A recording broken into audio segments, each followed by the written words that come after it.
رسول اللہ سب لوگوں سے زیادہ جواد سخی تھے، اور رمضان میں دوسرے اوقات کے مقابلہ میں جب جبریل اب سے ملتے بہت ہی زیادہ جود و کرم فرماتے۔ جبریل علیہ السلام رمضان کی ہر رات میں اب سے ملاقات کرتے اور اب کے ساتھ قرآن کا دورہ کرتے، غرض حضرت لوگوں کو بھلائی پہنچانے میں بارش لانے والی ہوا سے بھی زیادہ جود و کرم فرمایا کرتے تھے۔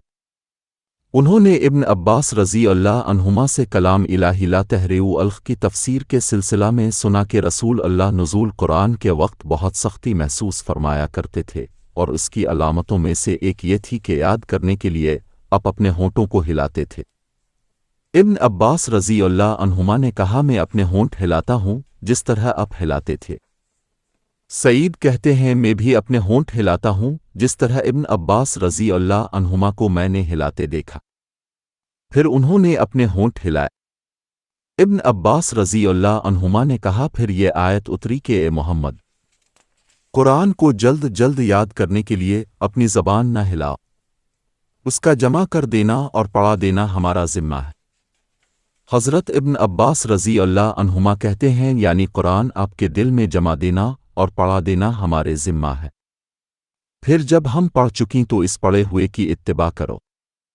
ابن عباس رضی اللہ عنہما فرماتے ہیں، اس کا مطلب یہ ہے کہ آپ اس کو خاموشی کے ساتھ سنتے رہو، اس کے بعد مطلب سمجھا دینا ہمارے ذمہ ہے،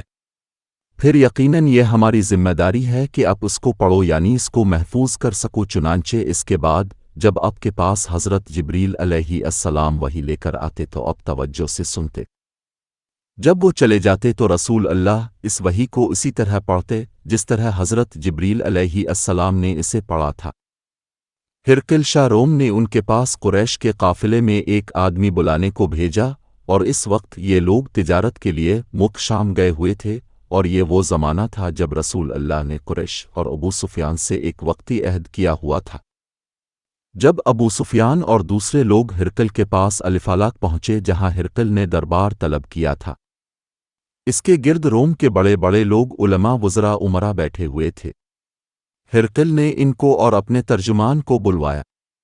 پھر ان سے پوچھا کہ تم میں سے کون شخص مدعی رسالت کا زیادہ قریبی عزیز ہے؟ ابو سفیان کہتے ہیں کہ میں بول اٹھا کہ میں اس کا سب سے زیادہ قریبی رشتہ دار ہوں۔ یہ سن کر ہرقل نے حکم دیا کہ اس کو ابو سفیان کو میرے قریب لا کر بٹھاؤ اور اس کے ساتھیوں کو اس کی پیٹھ کے پیچھے بٹھا دو۔ پھر اپنے ترجمان سے کہا کہ ان لوگوں سے کہہ دو کہ میں ابو سفیان سے اس شخص کے یعنی محمد